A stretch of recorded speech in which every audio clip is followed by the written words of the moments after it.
guys, we need to talk about the term guys. I don't know that it's okay to use it anymore. Welcome back to another episode of the Making Events Awesome live stream. I'm your host, Warwick Merry, CSP, triple certified international award-winning event host and producer. I was having this conversation with quite a few people over the last months, to be honest, and then I wrote an article on LinkedIn yesterday talking about an improvement in the language that we use. And the word guys came up. And for some people, it's a peeve. There's a few females in my world, or people who identify as female, who they don't like the use of the term guys. It's not inclusive.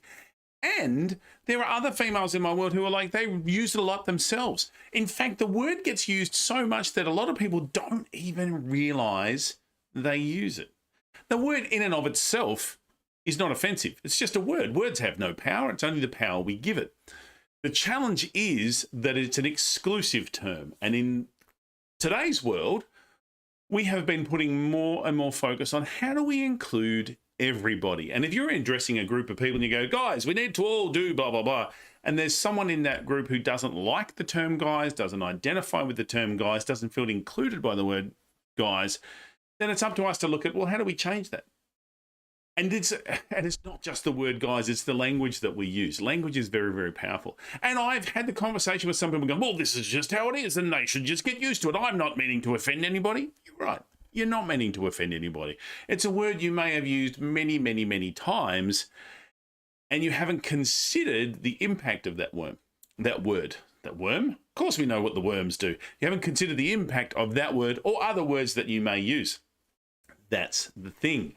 When we're communicating, it's not about us, it's about our audience. How is our audience receiving, regardless of whether it's in a meeting, in front of a group of friends, whether you're performing a piece or whether you're presenting to thousands of people in the audience, how is it being received? My approach now more than ever is to look at how do I make sure that this is an inclusive term? And as I wrote in yesterday's article, one of the terms I love, and as a host, an event host, an MC, I used to use it all the time as ladies and gentlemen. Like, I love how this rolls and I've got this picture of the big moustache wearing MC host ringmaster circus, ladies. But I can't use it anymore because it's too exclusive. There are too many people who don't identify as either a lady or a gentleman, or even worse, who get distressed by the use of that term. So for us, it's all looking at how do I become more inclusive in the language that I use. So if you are a person who uses the word guys, can I have you just consider what's something else? What's another word that would be more inclusive? What's another word that would be, okay for everyone around it? Maybe it's okay for your team. Great. Maybe you've said to everyone, hey, if I referred to everyone as guys, is that okay? I'm not sure. You need to work out what the best word is. But team, hey team, can we do blah, blah, blah? It might work. It might be a bit better. I don't like folks. I know I've got a few American friends who use the word folks. I don't like it. That's just me. It's very folksy. I don't know. It's not a word that I would use. I know for me, I always try and what I call pump their tires. So I always try and make them, the audience or the delegates or the whoever I'm talking to, feel more important or at least acknowledge their level of importance.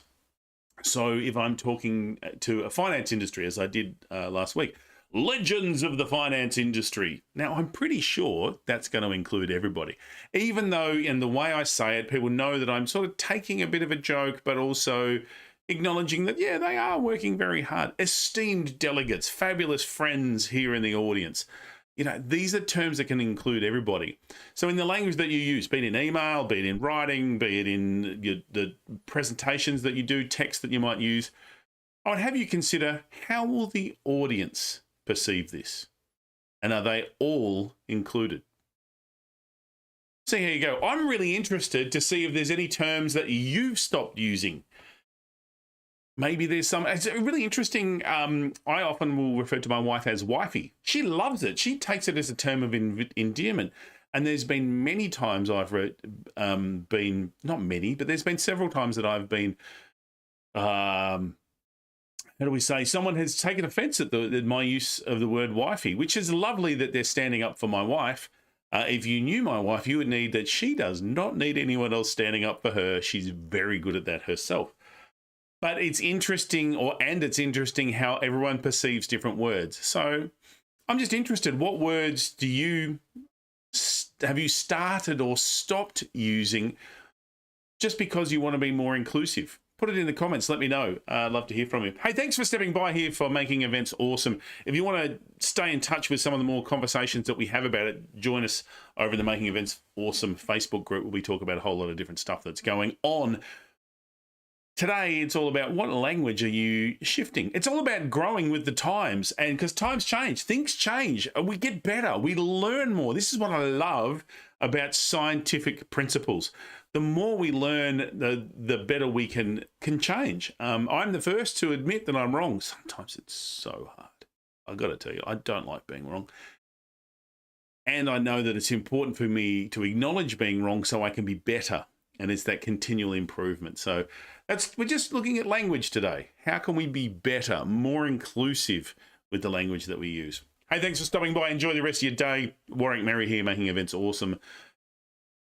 We'll be back again next Thursday, 9 a.m. Yay! Looking forward to your company. This is the post stream dance because the stream cuts off quick. Woohoo!